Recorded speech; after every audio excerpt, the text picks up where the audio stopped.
घरों से उठता विस्फोटक धुआं, सड़कों पर जनता, दौड़ते प्रशासनिक अधिकारी, जमकर होती नारेबाजी। ये दृश्य ना कश्मीर के हैं ना बंगाल के, ये हाल है छत्तीसगढ़ के। ये विचलित करने वाली तस्वीरें उसी छत्तीसगढ़ की है जो भोले भाले आदिवासियों का प्रदेश कहलाता है। नक्सलगढ़ की पहचान मिट ही रही थी कि अब छत्तीसगढ़ अपराधगढ़ की पहचान बना रहा है। इस प्रदेश में अपराधियों के हौसले आसमान पर है। आलम यह है कि यहाँ ना तो पुलिस सुरक्षित है और ना ही प्रशासन। बलौदाबाजार एसपी दफ्तर में आगजनी की राख अभी ठंडी भी नहीं हुई थी कि सूरजपुर में एक पुलिस आरक्षक के परिवार को मौत के घाट उतार दिया गया। घटना से सिर्फ सूरजपुर ही नहीं बल्कि पूरा प्रदेश आहत है। घटना भी ऐसी कि सुनते ही रोंगटे खड़े हो जाएंगे। दरअसल एक अपराधी ने पुलिस आरक्षक की पत्नी और बेटी को बेरहमी से मौत के घाट उतार दिया। जिस पुलिस वाले पर यह बीती है उसका कसूर सिर्फ इतना है कि उसने अपनी ड्यूटी की थी। दरअसल सूरजपुर के कुख्यात बदमाश कुलदीप साहू ने प्रधान आरक्षक तालिब शेख की पत्नी और 11 साल की मासूम बेटी का मर्डर कर दिया। आरोपी कुलदीप साहू ने प्रधान आरक्षक तालिब शेख के परिवार की हत्या इसीलिए की क्योंकि तालिब शेख आरोपी की गिरफ्तारी की कोशिश कर रहा था। जिला बदर कुलदीप साहू नहीं चाहता था कि उसके अपराधों के लिए उसे गिरफ्तार किया जाए। कुलदीप को प्रधान आरक्षक की ड्यूटी इतनी नागवार गुजरी कि उसने आरक्षक की पत्नी और बेटी को ही मौत के घाट उतार दिया। घटना घटी, पुलिस ने आरोपी को पकड़ने का प्रयास भी किया, लेकिन आरोपी पुलिस पर फायरिंग करते हुए फरार हो गया। सूरजपुर में घटी इस घटना से अब जनता आक्रोश में है। जनता इतनी नाराज है कि सड़क पर उतर आई है। समझाने गए एसडीएम को ही पीट डाला। फिलहाल सूरजपुर अशांत है और पुलिस माहौल को शांत करने की कोशिश में जुटी है। सूरजपुर कोतवाली में पदस्थ तालिब शेख 286 नंबर प्रधान आरक्षक की भी ड्यूटी थी, वहीं पे लगे हुए थे। और इसी बीच एक हमारे आरक्षक के ऊपर यहाँ के जो निगरानी बदमाश कुलदीप साहू के द्वारा जो खौलते तेल को डालने की घटना हुई थी, उसके पता तलाश करने के लिए रुके हुए थे। तो घर के दरवाजे टूटे हुए थे और अंदर गए थे, पूरा कमरा खून से लथपथ पड़ा हुआ था। और वहां पर उसकी पत्नी और बच्ची रहती थे, दोनों ही गायब थे। तो दोनों वहां पर कुछ नहीं मिले। संदेही जो कुलदीप साहू जो निगरानी बदमाश है, उसके द्वारा ये घटनाकारी की जानकारी प्राप्त हुई है। जो सूरजपुर से 4 किलोमीटर के दूर है आउटर में, उनकी डेड बॉडी को यहाँ पर फेंक के आरोपी यहाँ से फरार हो गया है। और उसमें हमारी पुलिस पार्टी की तरफ से फायरिंग हुआ है, तो उस पर एफआईआर की कार्रवाई होगी। और चूंकि हमारे पुलिस परिवार पे जिस ढंग से हमला हुआ है, तो इस चीज को पुलिस इसमें बहुत ही गंभीरता से लेगी और उसके खिलाफ हम सख्त कार्रवाई करेंगे। सूरजपुर की इस अराजकता ने एक बार फिर साबित कर दिया कि छत्तीसगढ़ में अब कोई सुरक्षित नहीं है। पुलिस वाले के ही परिवार को जब मौत के घाट उतार दिया जाए, एसपी दफ्तर जला दिया जाए, तो आम आदमी कितना सुरक्षित होगा इसका अंदाजा लगाया जा सकता है। बलौदाबाजार कवर्धा के बाद अब सूरजपुर की घटना बता रही है कि छत्तीसगढ़ सचमुच अपराधगढ़ बन रहा है। जब हालात ऐसे हों तो विपक्ष का सवाल उठाना भी लाजमी है। छत्तीसगढ़ में पुलिस ही सुरक्षित नहीं है तो इस स्थिति में कानून व्यवस्था के क्या स्थिति है आप सोच सकते हैं। तो आज कानून व्यवस्था की स्थिति तो पूरी तरह से ध्वस्त है छत्तीसगढ़ में, और सरकार को इस दिशा में सोचना चाहिए। इस तरह की घटनाएं लगातार हो रही है जिससे पूरा प्रदेश अशांत है। आखिर सरकार उस कुर्सी में बैठकर क्या कर रही है, हम पूछना चाहते हैं। छत्तीसगढ़ को अपराध का गढ़ बना दिया। छत्तीसगढ़ की जनता का भरोसा सरकार से उठ गया, विश्वास उठ गया, उम्मीद भी नहीं है। इसलिए अपराधियों का घर जलाए जा रहे हैं ताकि अपराधियों के मन में कहीं न कहीं डर और भय आए, घटना रुके, अपराध रुके। लेकिन सूरजपुर की घटना निंदनीय घटना है। कांग्रेस पार्टी से कड़ी निंदा करती है और इस घटना का उच्च स्तरीय जांच होनी चाहिए। जिस तरह घटनाएं घट रही है छत्तीसगढ़ के लिए दुर्भाग्य है। वहीं बात अगर सत्ता पक्ष की करें तो हर घटना की तरह रटा रटाया जवाब है। जो भी दोषी होगा कार्रवाई की जाएगी। देखिए, प्रशासन अपनी कार्यवाही कर रही है और जो भी दोषी पाया जाएगा घटना में उस पर निश्चित रूप से त्वरित रूप से कार्यवाहियां हो रही है। किसी को भी कानून व्यवस्था अपने हाथ में लेने की इजाजत नहीं होगी। खैर, सरकार जो भी दावा करे, सूरजपुर से जो तस्वीरें आ रही हैं, उससे साफ है कि अब प्रदेश में कानून व्यवस्था का अपराधियों पर कोई खौफ नहीं है। पहले बलौदाबाजार, फिर कवर्धा और अब सूरजपुर इस बात का बड़ा उदाहरण है। अब देखना यह है कि अपराध की ये आग कब और कैसे बुझ पाती है। रायपुर से राहुल अग्निहोत्री की रिपोर्ट।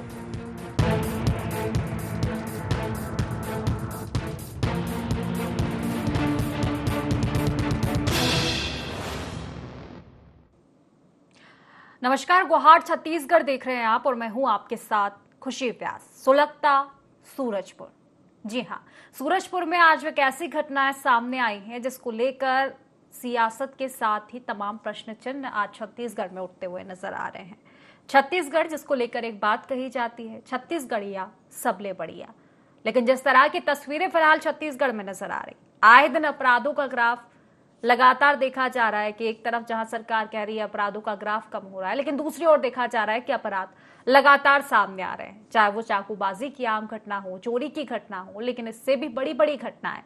ये तमाम उदाहरण हमने देखे थे। बलौदाबाजार जहां पर हिंसा होती है, हिंसा में सरकारी कार्यालय को जला दिया जाता है। कवर्धा जहां भी कुछ ऐसी ही तस्वीरें सामने आती है। और अब सूरजपुर जो अब बलौदाबाजार कवर्धा के बाद सुलगता हुआ नजर आ रहा है, जहां एक आरक्षक की पत्नी और बेटी की हत्या कर दी जाती है। कारण रहा, आरोपी नहीं चाहता था कि उसकी गिरफ्तारी हो, क्योंकि आरक्षक अपनी ड्यूटी कर रहा था और आरोपी इसी से डरा हुआ था। आरोपी नहीं चाहता था कि उसकी गिरफ्तारी हो और इसी के चलते उसने आरक्षक की बेटी और पत्नी को ही मार दिया। लोग आक्रोशित हुए, तमाम तरह के हंगामे हुए, आगजनी की घटना यहां भी देखी गई है। और इसके साथ ही क्या देखा गया कि एसडीएम के साथ अभद्रता हुई है। फिर से कहीं ना कहीं वही तस्वीरें रिपीट हुई है। अब ये जो तमाम तस्वीरें हैं, प्रश्न चिन्ह एक खड़ा कर रही है कि आखिर अपराधों पर लगाम क्यों नहीं लग रही है। क्या वाकई छत्तीसगढ़ में अपराधियों के हौसले लगातार बुलंद नजर आ रहे हैं? आखिर क्यों अपराधियों में सरकार का, कानून का भय नजर नहीं आ रहा है? आखिर कब इन सब चीजों पर लगाम लगेगी या ये तस्वीरें बदस्तूर ऐसे ही जारी रहेगी? तो तमाम यही सवाल है, एक बड़े प्रश्न चिन्ह है और इसी को लेकर आज हम गुहार में चर्चा करेंगे। लेकिन उससे पहले गुहार पॉइंट से आन लेते हैं। अपराधगढ़ क्यों बन रहा छत्तीसगढ़? क्या सचमुच छत्तीसगढ़ में कम हो रहा कानून का खौफ? जब पुलिस ही सुरक्षित नहीं तो आम आदमी का क्या होगा? छत्तीसगढ़ में कैसे पटरी पर लौटे लॉ एंड ऑर्डर की गाड़ी? तो इन्हीं सब मुद्दों को लेकर आज हम चर्चा करेंगे। चर्चा की शुरुआत करें उससे पहले खास मेहमान हमारे साथ जुड़ चुके हैं। सबसे पहले आपका परिचय करवा देती हूं। हमारे साथ कांग्रेस से अनिल सिंह जी जुड़ चुके हैं, वरिष्ठ पत्रकार मधुकर द्विवेदी भी हमारे साथ जुड़ चुके हैं और जल्दी बीजेपी से भी हमारे साथ विमल चोपड़ा जी जुड़ेंगे, चर्चा में शामिल होंगे। तो फिलहाल चर्चा की शुरुआत करूंगी। अनिल जी, सबसे पहले मैं आप ही के पास आना चाहूंगी। हालांकि देखा जाए तो 9 महीने की सरकार के कार्यकाल पर तमाम आपके सवाल रहे हैं। खास तौर पर अगर विपक्ष ने सबसे ज्यादा आवाज उठाई है तो वो अपराधों को लेकर ही उठाई है। और कहीं ना कहीं कहा जा सकता है कि आपकी आवाज ही उठाना ये भी कहीं ना कहीं लाजमी हो जाता है, क्योंकि लगातार इस तरह की घटनाएं सामने आ रही है। आज फिर से सूरजपुर में कुछ ऐसे ही तस्वीर दोहराई गई है, क्या कहेंगे? तुलसी जी, आपको, हमारे वरिष्ठ पत्रकार जी को और आपके विद्वान दर्शकों को बहुत गंभीर चिंता का विषय है। ये 24 वर्षों का ही नहीं, जब से छत्तीसगढ़ राज्य का निर्माण हुआ, अभी तो आप अगर छत्तीसगढ़ का जब ये राज्य अलग से नहीं बना था तब भी आप तो यहाँ एक नक्सलवाद का दंश जरूर रहा है। बाकी पूरे प्रदेश में इसको एक शांतिप्रिय प्रदेश के रूप में जाना जाता है, जहाँ कभी भी ऐसी कानून व्यवस्था की धज्जियां नहीं, कभी भी जनता को इस कदर उद्वेलित होते नहीं देखा गया, कभी भी कानून व्यवस्था पर इतना बड़ा प्रश्न चिन्ह नहीं लगा। आज आप देखिए कि किस तरह से कलेक्टर एसपी के कार्यालय जल गए, कवर्धा में जिस तरह की घटना हुई, उसके बाद पुलिस कस्टडी में मौत, उसके बाद 200 लोगों पर जघन्य अपराध दर्ज किए गए, उनको एक मासूम लोगों को तक अपराधी की तरह ट्रीट किया गया, पुलिस हिरासत में मौत हो रही है। अब इतनी घटनाओं के बाद भी पुलिस सतर्क नहीं हो रही है और सूरजपुर में ऐसी घटना, इस घटना में देखिए पुलिस का मोरल बहुत डाउन, क्योंकि देखिए हमारे जो सशस्त्र बल के जवान हैं, डिस्ट्रिक्ट पुलिस फोर्स के जवान हैं, ये अपना दिन रात एक करके ड्यूटी कर रहे हैं। हम कैसे शांति और चैन से अपने घरों में रह सकें, इसकी व्यवस्था कर रहे हैं बेचारे, और उनके परिवार पर अटैक हो रहा है और पुलिस मूकदर्शक बनी रही। और देखिए इन हत्या के बाद भी पुलिस बल का पर्याप्त बंदोबस्त नहीं करना, इंटेलिजेंस का फेल हो जाना, और उसके बाद इस तरह से उस आरोपी का घर जल रहा है। कैसे पब्लिक को उद्वेलित होते तक प्रशासन और पुलिस तमाशा देख रहे हैं और एक एसडीएम को दौड़ाया जा रहा है, अधिकारी भाग रहे हैं। इस तरह का जंगल राज हम लोगों ने कभी छत्तीसगढ़ में नहीं देखा और ना हमारी ये फितरत रही। इस छत्तीसगढ़ की शांत फिजा को भारतीय जनता पार्टी की सरकार ने जो जीरो टॉलरेंस की बात करती थी, उसने माफिया राज ला दिया है। सरकार नाम की कोई चीज नहीं है, नौसिखियों की सरकार है जिसमें आपसी गुटबाजी और वर्चस्व की लड़ाई चल रही है। दिल्ली में रिमोट कंट्रोल है, उनको कोई भी निर्णय यहाँ की स्थानीय सरकार को लेने का अधिकार ही नहीं है। कब कहां कैसे पुलिस बल डिप्यूट करना है, कैसे इंटेलिजेंस का सहारा लेना है, सारे मामलों में सरकार फेल है। आप खबरें सोचिए खुशी जी, जो खबर कभी आती थी कि 15 दिन में एक चाकूबाजी की घटना बिलासपुर में फिर से, ऐसा हम लोग सुन लेते थे तो बड़ी बड़ी घटना होती थी। आज हम सुनते हैं कि एक ही दिन में 6 जगह चाकू चला। इस तरह की घटनाएं, 4 महिलाओं की चैन लूटी गई, 4 वर्ष की बच्ची की अस्मत लूटी गई और 15 दिन भी अपराध दर्ज नहीं, 15 दिन बाद भी अपराध दर्ज नहीं। इस तरह की खबरें, पुलिस अधीक्षक सफाई दे देते हैं कि 4 वर्षीय बच्ची के साथ दुष्कर्म ही नहीं हुआ और उसके बाद दुष्कर्म का अपराध दर्ज होता है। आप देखिए कि सर्वोच्च न्यायालय के आदेश के बाद भी कान फोड़ू डीजे बज रहा है। जो बाहुबली हैं, जो समर्थक, जो सामर्थ्यवान लोग हैं, वो मासूम लोगों को जीने नहीं दे रहे हैं। इस तरह का माफिया राज, कहीं से कानून और व्यवस्था या प्रशासन का कोई डर ही नहीं है माफियाओं पे। खुलेआम आप देखिए कि गृह मंत्री के जिले में खनिज माफिया द्वारा सरकारी दल पर हमला किया जाता है और बकेट में डाल के उनको 8 किलोमीटर दूर हत्या का प्रयास करने के बाद फेंक दिया जाता है। इस तरह की तस्वीरें हम लोगों ने कभी छत्तीसगढ़ में नहीं देखी। ये बहुत गंभीर चिंता का विषय है। और खुशी जी, चाहे मीडिया समूह जो लोकतंत्र का चौथा स्तंभ, चाहे हम जिसे जनता ने विपक्ष में बैठाने का जनादेश दिया है, हमारा तो ये धर्म है कि हम सरकार को जगाएं। ऐसे मुद्दों पे हमें सरकार को सचेत करना है, हमें बताना है कि साहब अब तो संवेदनशील हो जाइए। ये किस तरह का प्रदेश बनाना चाहते हैं आप छत्तीसगढ़ को? आज छत्तीसगढ़ पूरे हिंदुस्तान में जिस तरह से बदनाम हो रहा है, जिस तरह से इसको अपराधगढ़ बनाने का एक षड्यंत्र चल रहा है, जिस तरह से इसमें माफियाकरण या माफिया राज स्थापित हो रहा है, वो गंभीर चिंता का विषय है। खुशी जी, छत्तीसगढ़ जैसे प्रदेश में हमारी आने वाली जनरेशन या एक आम आदमी समझ लीजिए कहीं से नहीं समझ रहा है कि हम सुरक्षित हैं, जब पुलिस वालों का परिवार, पुलिस वाले सुरक्षित नहीं है। किस तरह से अपराध हो रहा है, आप देखिए, अपराध का गढ़ बन गया है छत्तीसगढ़। ये बहुत चिंता का विषय है। निश्चित तौर पर बिल्कुल ये चिंता का विषय है और मैं भी ये चाहूंगी कि इतना जब बड़ा विषय है, इतने बड़े अपराध हो रहे हैं, तो कहीं ना कहीं इस चिंता के विषय पर चिंतन ही किया जाए, ना कि सियासत की जाए। हालांकि बेहतर बात आप कह रहे हैं और इसी को लेकर प्रतिक्रिया लूंगी मैं मधुकर जी से। मधुकर जी, देखिए तमाम तस्वीरें हम देख पा रहे हैं, चाकूबाजी, लूट, ये तमाम जो चीजें होती है, ये अब ऐसा लग रहा है कि बहुत छोटे से अपराध हो गए हैं, क्योंकि ये तो आए दिन हो रहे हैं।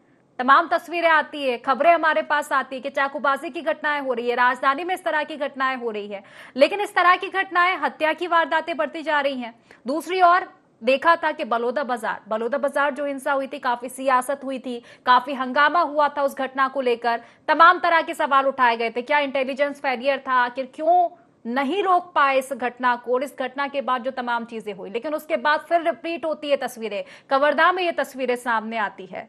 कवर्धा की आग नहीं बुझी कि अब ये तस्वीरें सूरजपुर में नजर आ गई है। नहीं लगता आपको बार बार कि कहीं ना कहीं ये जो तस्वीरें रिपीट हो रही है, इनके लिए सिर्फ ये कहना काफी नहीं होगा कि जो दोषी होगा उस पर कार्रवाई की जाएगी? आखिर खौफ क्यों नहीं दिख पा रहा है अपराधियों में?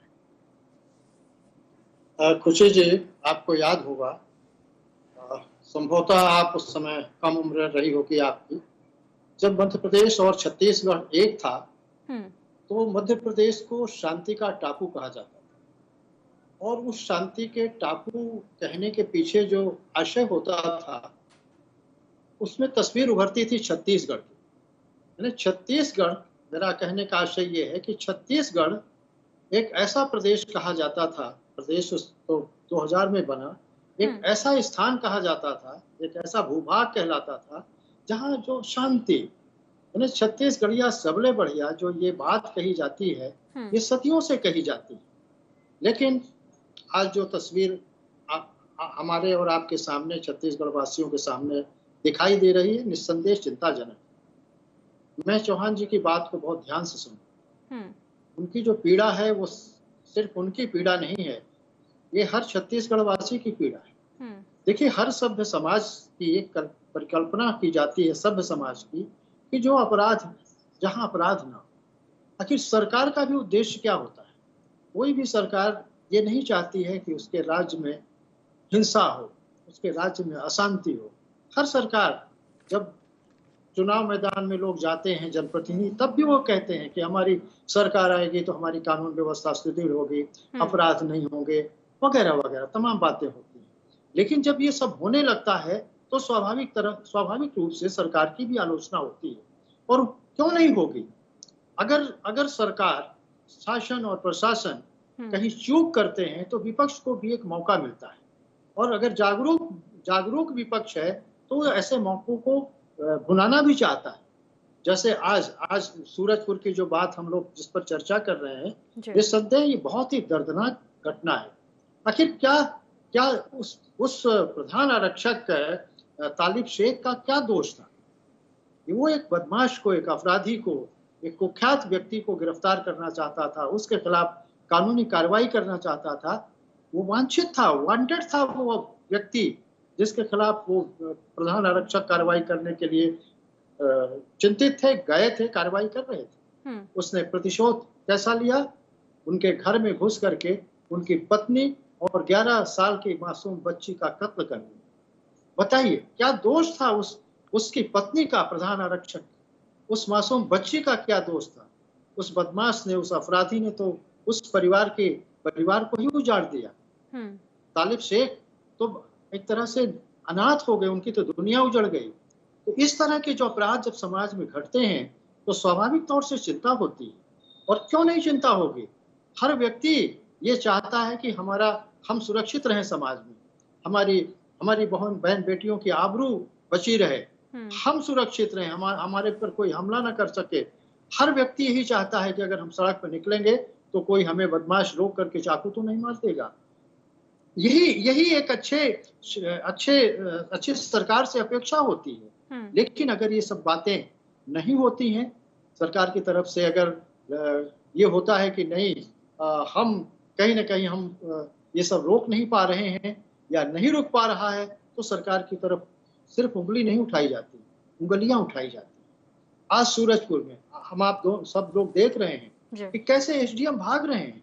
मतलब ऐसे हालात बन गए कि वहां एसडीएम को जान बचा करके भागना पड़ रहा है। जिस व्यक्ति की जिम्मेदारी कानून व्यवस्था को बरकरार रखने की है, जिसके पहुंच जाने मात्र से, समझाइश देने मात्र से तमाम चीजें रुक जाती हैं, आज उस अधिकारी को भागना पड़ रहा है। ये जनाक्रोश है। और ये जनाक्रोश क्यों पैदा हुआ? ये जनाक्रोश इसलिए पैदा हुआ कि एक व्यक्ति ने, एक बदमाश ने, एक अपराधी ने कानून को अपने हाथ में ले लिया और उसने पुलिस पर प्रहार कर दिया, पुलिस परिवार को खत्म कर दिया उसने। तो जो ऐसी घटनाएं होती हैं तो छत्तीसगढ़ सबले बढ़िया जो एक मिथक है छत्तीसगढ़ के बारे में, उस पर भी सवाल उठते हैं। जब छत्तीसगढ़ में अगर इस तरह शांति का वातावरण है, इस तरह का अगर कानून व्यवस्था बिगड़ रही है, ध्वस्त हो रही है, तो स्वाभाविक तौर से विपक्ष, और एक जागरूक विपक्ष, तो इन सब बातों को, मुद्दों को लेकर के सड़क पर भी खड़ा हो जाएगा। निश्चित तौर पर जागरूक विपक्ष ही क्यों पदुकर जी, देखा जाए तो हर एक छत्तीसगढ़िया के मन में ये सवाल रहेंगे, क्योंकि अपराध तो बढ़ रहे हैं ना। जब पुलिस सुरक्षित नहीं है तो तमाम तरह की चीजें सोची जाएंगी। जब पुलिस अपनी ड्यूटी कर रही है उसको ये भुगतना पड़ रहा है, एसडीएम अपनी ड्यूटी करने गए हैं उनको ये भुगतना पड़ रहा है, तो सवाल तो हर एक छत्तीसगढ़िया के मन में है अब, और खौफ भी उतना ही नजर आ रहा है। खुशी जी, मैं 1 मिनट आपका और लूंगा। देखिए, एक लोकप्रिय शासन के बारे में ये कहा जाता है कि जनता जनार्दन प्रसन्न रहे, खुश रहे। आप तमाम बहुत अच्छे स्कूल खोल दीजिए, बढ़िया सड़कें बना दीजिए, सब जनता जनार्दन आपसे खुश रहे कि वाह, आपको मुफ्त का राशन बांटिए, खूब सुविधाएं दे दीजिए। लेकिन अगर कानून व्यवस्था अगर आपने नहीं सुधारा तो बड़ा मुश्किल हो जाएगा। आपकी सारी अच्छाइयां बुराइयों में तब्दील हो जाएंगी।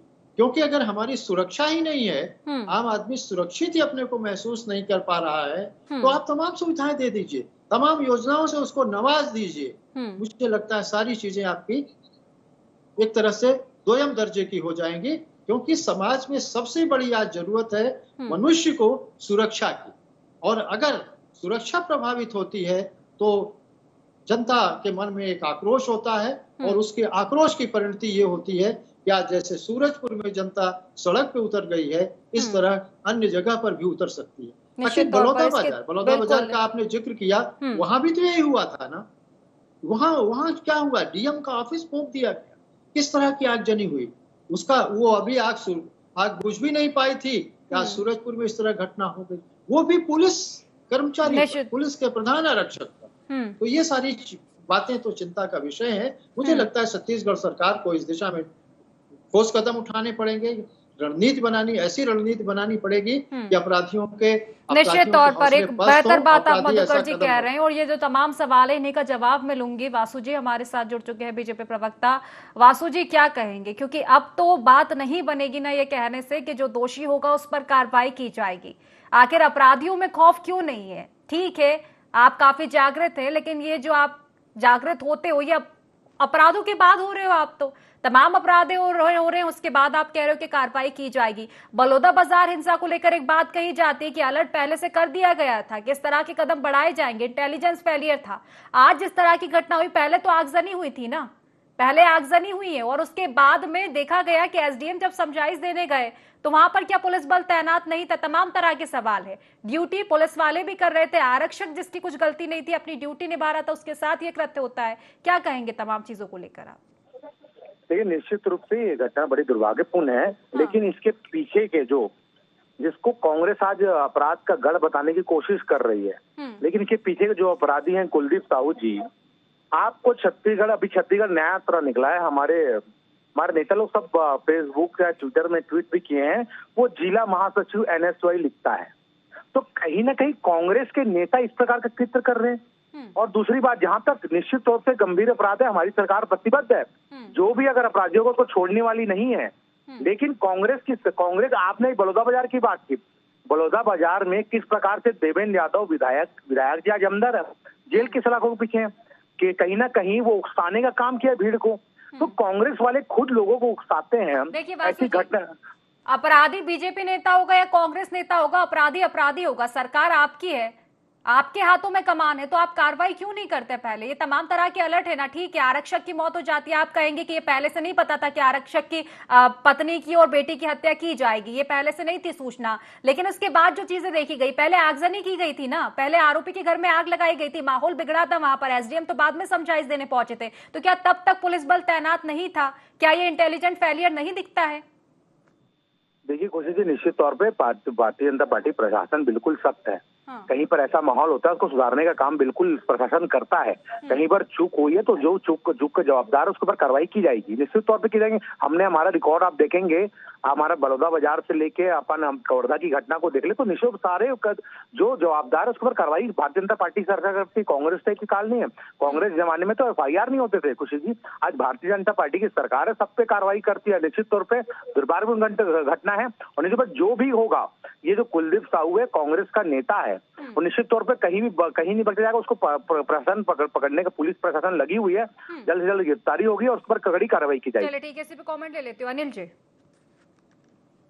खुशी जी, बहुत दुखद है इस तरह की घटना पर भारतीय जनता पार्टी और उनकी सरकार खुली राजनीति करती है। जब हम इतनी बड़ी बड़ी घटनाओं की बात करते हैं जो जिससे छत्तीसगढ़ का सर से झुक रहा है, तो ये अपने दमन की कहानी सुनाने लगते हैं। ये कहते हैं कि कलेक्टर SP का कार्यालय जल गया तो हमने एक विधायक की गिरफ्तारी कर तो ली। क्या ये इतिश्री है खुशी जी? क्या इंटेलिजेंस फेल नहीं हुआ? क्या गुरु घासीदास बाबा के मूल्यों पर जिन लोगों ने हमला किया उस पर जो कार्रवाई की मांग सतनामी समाज कर रहा था, भाजपा के जिला अध्यक्ष सनम जांगड़े जी आंदोलन की अनुमति मांगते हैं, उनको नोटिस तक नहीं, और भिलाई के विधायक को जेल भेज दो। कवर्धा में पूरा जिला जले, उसके बाद 70 से अधिक महिलाओं को, छोटे छोटे बच्चों को अपराधी बनाकर जेल में डाल दो। ये दमन की नीति सही है? सूरजपुर में एक प्रधान आरक्षक जो अपनी ड्यूटी कर रहा है, पहले भी उसके परिवार पर हमले हुए हैं, ये खबर भी आ रही है, उसके बाद भी पुलिस अलर्ट ना हो, और उसके बाद अपराधी को यह कह के तीसरी कर लो कि भाई वो कांग्रेस का कभी पदाधिकारी था, जबकि वो था ही नहीं। तो क्या भारतीय जनता पार्टी सिर्फ इसलिए लगी हुई है कि कैसे विपक्ष पर अटैक करें, कैसे विपक्ष को हम दूषित करने का, उसका चेहरा खराब करने का प्रयास करें, कैसे उसके नेताओं को जेल में डाल दें? कानून व्यवस्था संभालना इनकी जिम्मेदारी नहीं है। उसी चीज एक अहम बात ये होती है कि जब दुर्गा पूजा हो या कानून व्यवस्था के दूसरे मसले हो या किसी भी प्रकार का कोई आंदोलन हो, मूवमेंट हो, कोई हत्या हो, कोई अपराध हो, पुलिस का एक इंटेलिजेंस होता है। पुलिस हमेशा पब्लिक के साथ अनिल जी देखिए, समय की कमी है, मैं सवाल ऐड करूंगी। विपक्ष की भूमिका होती है जनता के मुद्दों को उठाना, ठीक है, आप लाजमी है आपका सवाल उठाना, बिल्कुल है, लेकिन इन घटनाओं में जब कांग्रेस नेता का नाम सामने आता है तो क्यों आखिर सामंजस्य नहीं बना पा रहे? अगर जनता की इतनी चिंता है तो बाद में फिर आप ही के पार्टी के नेता क्यों निकल जाते हैं? उन तमाम चीजों में आपकी पार्टी के नेताओं के नाम क्यों आ जाते हैं? उसी जी बहुत सीधा सा आपने बहुत अच्छा सवाल पूछा है और बहुत लाजमी है आपके विद्वान दर्शकों को इसका उत्तर सुनना। सनम जांगड़े भाजपा का जिला अध्यक्ष है बलौदाबाजार का, अपने लेटर पैड पे अनुमति मांगता है आंदोलन की, 1000 लोगों के खाने की व्यवस्था करता है और कलेक्टर एसपी का कार्यालय जल जाता है तो भिलाई का विधायक जो वहां से निकल रहा होता है, जो माइक भी नहीं पकड़ा है, जो संबोधन भी नहीं दिया है, उसको जेल में डाल देना और ये सिद्ध करना कि कांग्रेसियों का हाथ है, अगर आपको न्याय संगत लगता है तो ये बहुत दुखद है। दूसरी बात देखिए, यहाँ भी जो घटना हुई, एक पुलिस परिवार के व्यक्ति की हत्या हो जाती है और भाजपा के प्रवक्ता कहते हैं कि कभी वो अपनी सोशल साइट में लिखा हुआ है इस तरह, क्या उसके लिखे होने से प्रमाणित हो जाता है? और वो किसी भी दल का व्यक्ति हो। ठीक है, वासु जी हमारे साथ देर से जुड़े हैं, तमाम सवालों का जवाब वासु जी से लेना पड़ेगा। ठीक है, एक छोटी सी प्रतिक्रिया वासु जी से लूंगी। देखिए वासु जी, आप लेट जुड़ पाए हैं तो मैं ज्यादा टाइम आपको नहीं दे पाऊंगी, लेकिन सीधा सवाल है, अपराधों के बाद आपका कहना रहता है कि कार्रवाई की जाएगी, लेकिन ये जो बढ़ता अपराध है, आखिर खौफ क्यों नहीं दिख पा रहा है? बड़ा सवाल इसलिए हो जाता है कि जब एक आरक्षक के साथ इस तरह की घटना हो जाती है, पुलिस सुरक्षित नहीं है, तो आम जनता कैसे एक्सपेक्ट करेगी कि वो सुरक्षित है? नहीं खुशी जी, निश्चित तौर पे मैंने पहले ही कहा ये दुर्भाग्यपूर्ण घटना है, लेकिन अभी हमारे भाई कांग्रेस के प्रवक्ता इतनी बड़ी बातें कर रहे थे। ये कुलदीप साहू ही कह रहे थे कि सोशल मीडिया में इन्होंने लिखा है, तो हम कांग्रेस के नेता क्यों मान लें उसको? इनके मैं अगर आपके सामने मैं टीवी स्काइप से नहीं जुड़ा हूं, तो मैं एक आपको सामने दिखाता, छत्तीसगढ़ प्रदेश कांग्रेस कमेटी के छत्तीसगढ़ न्याय यात्रा की जिन्होंने आईडी कार्ड जारी किया है, उसमें साफ उनकी फोटो है। और समय बहुत कम है मेरे पास, तो मैं सीधा जवाब मांगू। कांग्रेस पर आरोप लगाने के बजाय ये अच्छा होगा कि आप सीधा जवाब दें कि आखिर खौफ कब कैसे ला पाएंगे आप? नहीं लगता कि आगे कदम बढ़ाने की जरूरत है? बलौदाबाजार, कवर्धा और अब सूरजपुर से सबक लेना चाहिए।